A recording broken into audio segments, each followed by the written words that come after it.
and welcome to this week's episode of What Your GP Doesn't Tell You, with me, Liz Tucker, the podcast that produces medical journalism, not PR. I hope my show will be of interest to both doctors and patients, because of course doctors are patients themselves too. This podcast reveals stories from the world of medicine that others won't, or only very partially report. And that means I'll be exploring not just the science, but also the politics and money behind it. This week, in the second half of his interview, I'm joined by Professor Karol Sikora, one of the world's leading cancer experts, who reveals why the UK does poorly for some very common cancers, what he believes needs to change to prevent this, and the catastrophic impact that COVID has had on the UK's cancer services, which led to palliative care being halted and means today many patients are presenting with later stage cancers which are far harder to treat. Karol argues that we will see the tragic results of this in higher cancer death tolls in years to come. But before we get to that interview, I'd like to say a big thanks to listeners who've made such kind comments about the podcast. Dr. Mahindra Patel called it just brilliant, Danica Ravel said it was bloody awesome, and Harriet Vogt called it outstanding journalism. It makes a huge difference to receive comments like this, so thank you so much. And for a new podcast like mine, if you've enjoyed the pod, it really helps its visibility on the podcast platforms if you can leave a review on Spotify or wherever you listen to your podcasts. I'd really appreciate it. And we now have a mailing list for the podcast too. So if you'd like to be the first to find out when a new podcast is published, you can sign up at my website, whatyourgpdoesn'ttellyu.com, where you can also find out more about the podcast. So now back to the interview with Karol. Professor Karol Sikora has been a consultant oncologist for 44 years and is also a past director of the WHO Cancer Programme.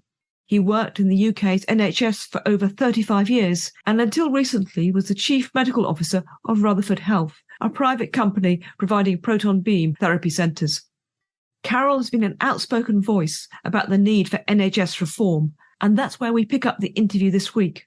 I started off by asking him why the debate around the NHS so quickly becomes politically charged. I'm a bit of a heretic, as you probably know, about the NHS. I called it the last bastion of communism in Europe. The NHS is a wonderful system, but so are all European healthcare systems, and they're all universal. They all provide free care, even to poor people that can't afford insurance and so on. The insurance is provided for them. We've sort of been in love with the NHS because it's free, but it's not free, of course. It's costing us a lot, and it's enormously bureaucratic. It's unbelievable.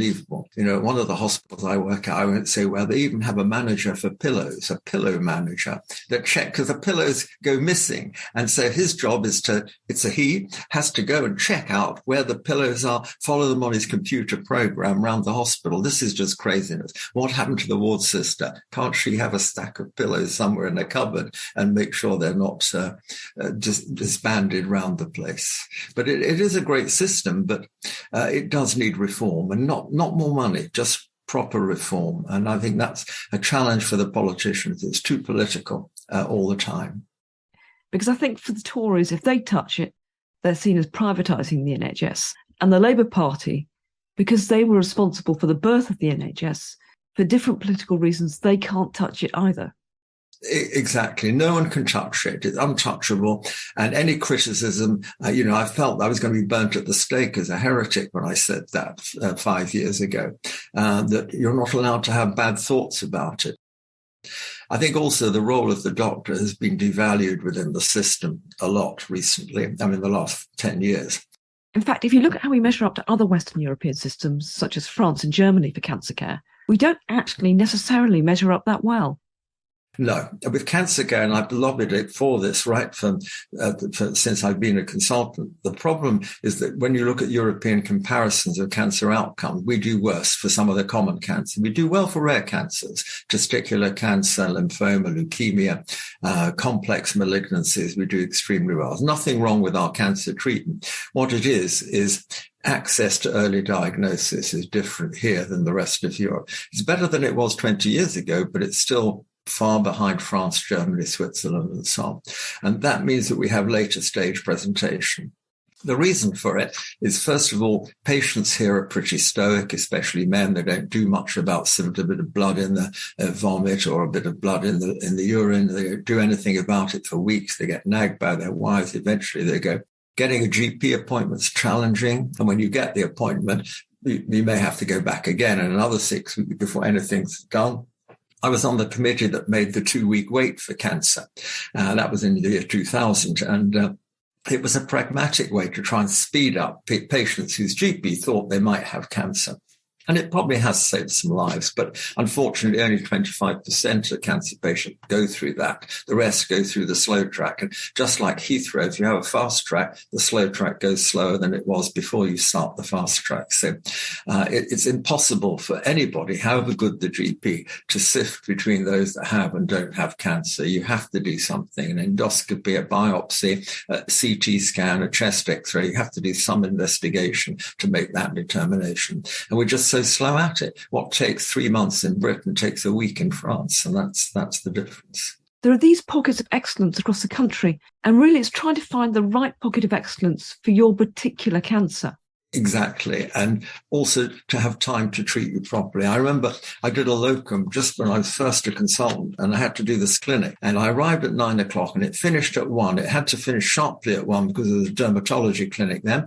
And I was the only doctor in the clinic. I got there. It was like a busy railway station in there. And I said, what am I going to do? They'll all come at 9 o'clock. Yeah, they'll be there till you see them. I said, well, I can never see all these people by 1 o'clock. And the receptionist, don't panic. I'll get you through this. And she was great. She just got everybody moving along, and it actually worked like a dream. But she was very good at her job and could see who needed longer, who needed shorter, and she'd chivvy everybody. And at 1 o'clock, I can't say I was relaxed at the end of it, but and that is not the place to go if you want a second opinion for a complicated cancer. You need to go somewhere which specializes in a single disease. I think there's been a thought that if you're a private patient, yes, you can get to see the doctor faster, but basically the treatment is the same. But in fact, that may not be the case. There may be other surgical options open to you. There's certainly other forms of radiotherapy, and there may also be other forms of chemotherapy. That's right. That's the attraction. It's not just seeing the same consultant and getting longer time with the consultant, but you also have access to more chance of getting other treatments that may not be available to all NHS patients. Ironically, in poorer parts of the country, you might get very good quality of care. It doesn't follow. I was always surprised that when IMRT was introduced, Ipswich was the top centre for IMRT in around 2006. And Karol, just to be clear, IMRT stands for intensity modulated radiotherapy, which provides a very precise form of radiotherapy. Yeah.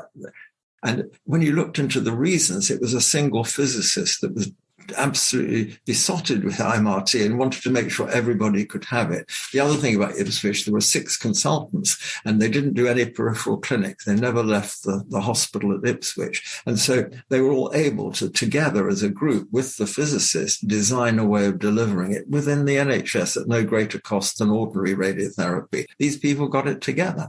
But are you saying because it was a poor area, therefore those consultants weren't doing so much private work? That's the case. They weren't doing much private work. They were in the hospital, and they were all enthusiastic. So, and it worked. And the physicist went on to open a new centre at Peterborough, which had 100% IMRT when he did that. So it's an amazing story. The great brand names of medicine, the cathedrals of medicine, are not necessarily the best. All the great teaching hospitals used to be the pinnacle of success. And when you're asked what you want to do when you grow up, you say, I want to be a London Teaching Hospital consultant. That's what people would say.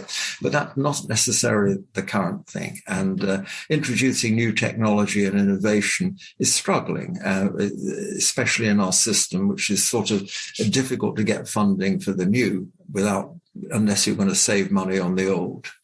It would be incredibly explosive. But has anyone ever done any research to look at different outcomes between private patients and NHS patients for cancer treatment? They haven't. One of the problems in doing that, you're right, you'd expect the private patients would do better. And I suspect they do if you compare like for like. The difficulty is just that, how you compare like for like. So we know there's very good data from cancer registries around Britain that people from social class 5 compared to social class 1 have a much poorer outcome. And the reasons are complex. And the health service is free. So why is it that people from lower social classes, lower socioeconomic groupings, ethnic minorities have poorer results? And it's something to do with the use of a complex system that's not essentially very patient friendly. Health service is not easy for everybody. And I think that's part of the problem. So to go back to your point, I think private patients, like for like, in terms of socioeconomic distribution, educational level, they would probably do a bit better in private than they would in health service. But overall, the biggest down factor of the NHS patient is they don't get enough time and enough access to discuss the possibilities. And I suppose also, if you were comparing like for like with private patients, if they have non-specific problems which turn out to be cancer, because they're not waiting so long, they're likely to be diagnosed faster, which, as we know, is very important. Yeah. And we know that socioeconomic higher level patients have cancer diagnosed at an earlier stage all the time, right across the board, all cancers, even pediatric cancers, which is because parents are the ones that are bringing the children. People, access to general practice here is a struggle at the moment, as we all know. 111 is different. The NHS 1, which is good service, but it's very bad at diagnosing cancer because you need to see and feel and examine and look. You can't do it online yet. And maybe one day we will be able to. And is there anything we can do to control the increasing cost of chemotherapy? We know that medical technology drugs always rise faster than the rate of inflation, but the costs do seem to be becoming astronomical. They are. I mean, there are 2 drugs for melanoma that are often given together, the immunotherapies, nivolumab and ipilimumab. And between them, they cost £240,000 a year to give, and plus the administration costs, plus the side effects costs. So we're talking about 300K on average for a single patient.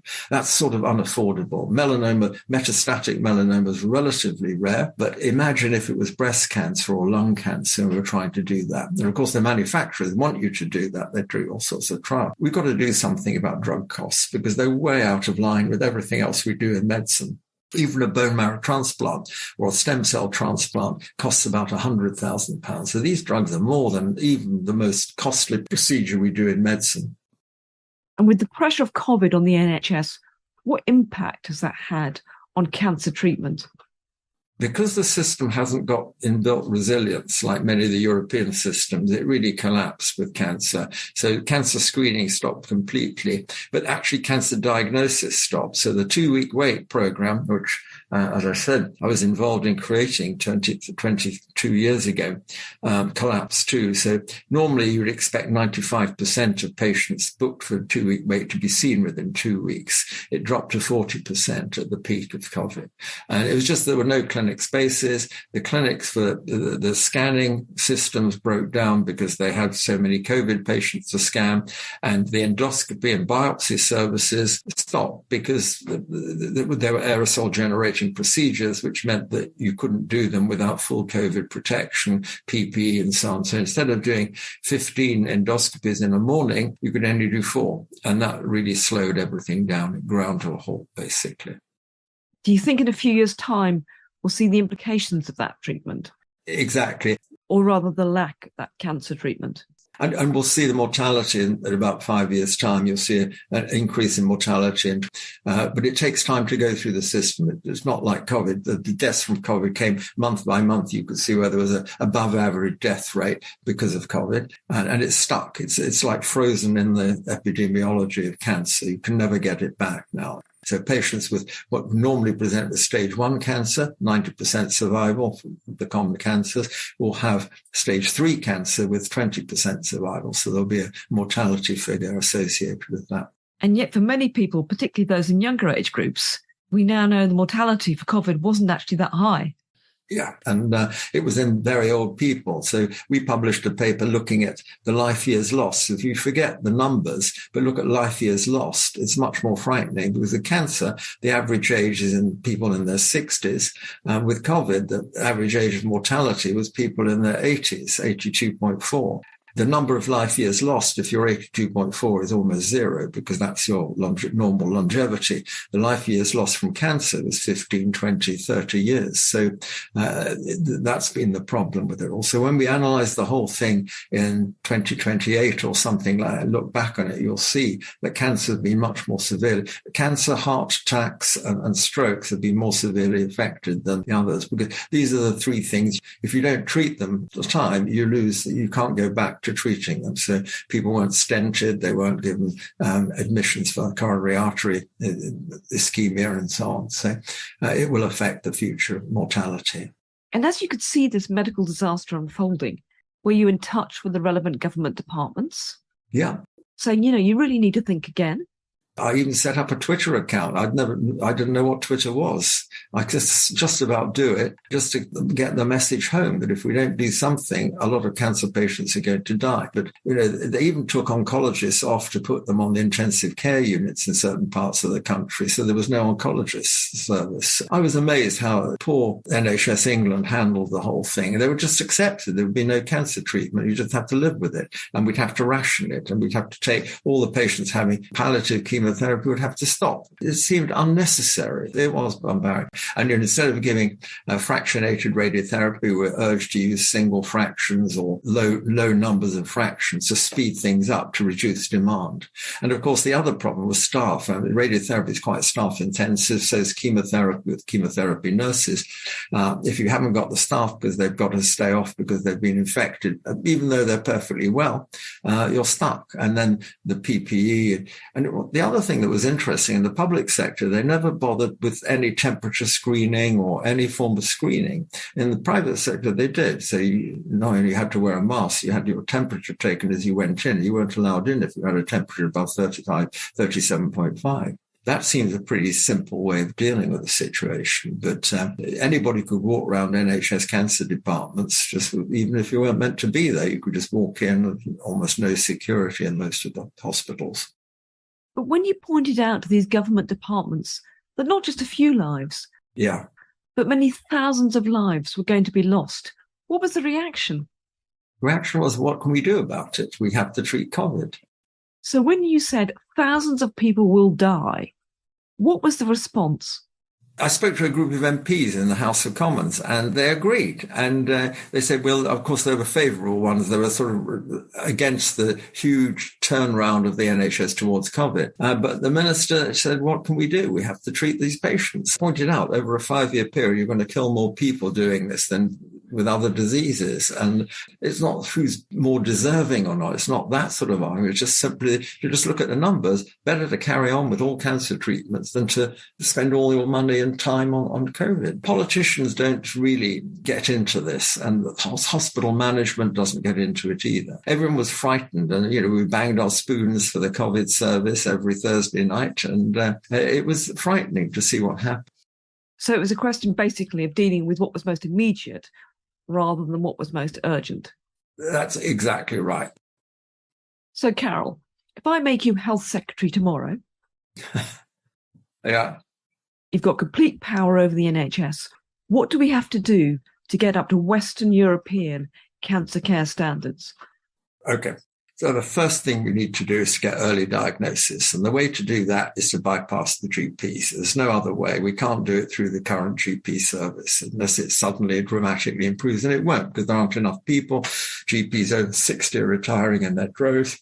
And so the only way is to convince NHS 111 to empower them to have separate algorithms for cancer diagnosis and to be able to request endoscopies, CT scans, MR scans, blood tests. It wouldn't take much to do that. Sure, you'd increase the demand for tests, and some of them would not be necessary, but at least that way it would be a much safer system.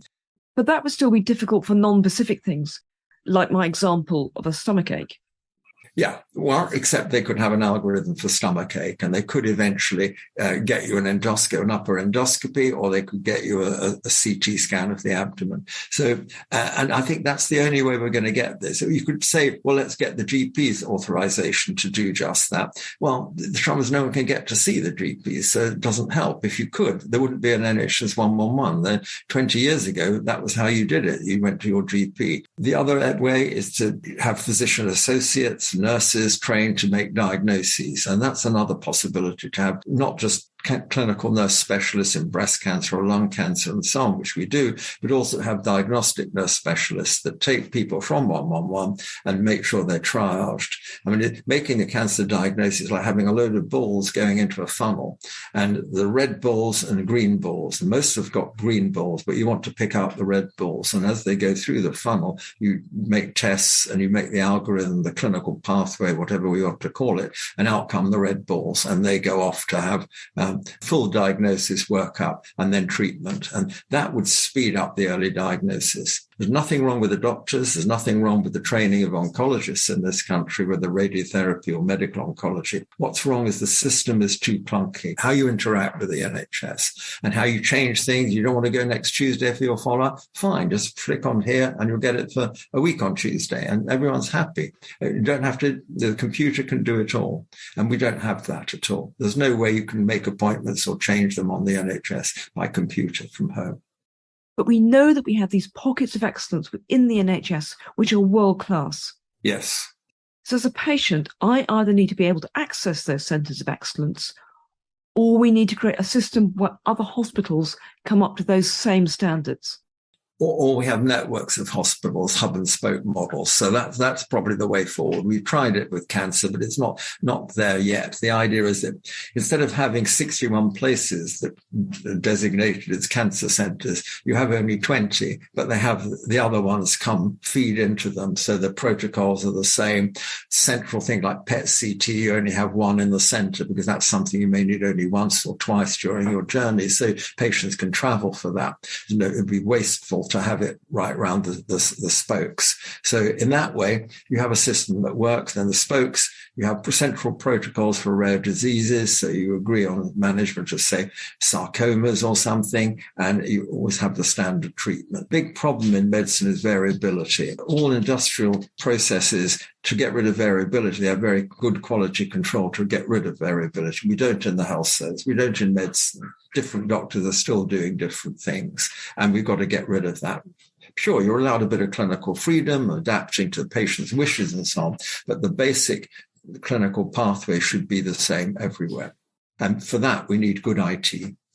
But I suppose if we move towards more individualised care and genomics become more important, if we have the same guidelines for, say, all breast cancer patients, actually, as we discover more about patient genomics, we may need to alter treatment depending on a patient's genetic makeup. Absolutely. So personalized medicine is the extreme of variability, because everyone's getting a different recipe. But you have the protocols the same. It's just the variants are determined by genomics, by patient preference, and by the way in which the system adapts to it. So I think it's all doable in the future. So it's organizational, not financial, as far as you're concerned. Exactly. It's organization and information technologies. You can measure what you're doing very well. Thank you very much, Karol, for sparing the time to talk today. Okay, Liz. Well, that was fun. You've exhausted. I'm going to have to make another coffee. Really interesting talking to you. Thank you so much. Thanks very much, Liz. Bye. So hope you enjoyed this week's episode of What Your GP Doesn't Tell You. A reminder, you can sign up for the mailing list and find out more about my podcast at my website, whatyourgpdoesn'ttellyu.com. Sign up for my Substack newsletter at liztucker.substack.com and follow me on Twitter at LizCTucker. Putting together a podcast like this requires a lot of work and resources, financial and otherwise. So if in the coming weeks you feel able to support the pod, I'd really appreciate it. You can sign up for a monthly subscription on patreon.com/whatyourgpdoesn'ttellyu, or make a payment with PayPal via my website, whatyourgpdoesn'ttellyu.com.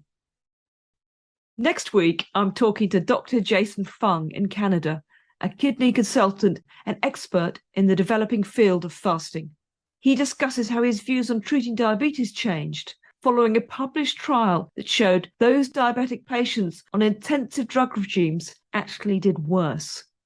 So Jason reveals how fasting and low-carb diets can not only treat type 2 diabetes, they can also prevent it becoming a progressive disease. And we find out how fasting and low-carb diets can also be highly effective for drug-resistant epilepsy, and the emerging data that suggests that this approach may also be useful in helping to treat other neurological conditions such as Alzheimer's or Huntington's. So do please join me again next week to find out more. And many thanks for listening. Bye for now.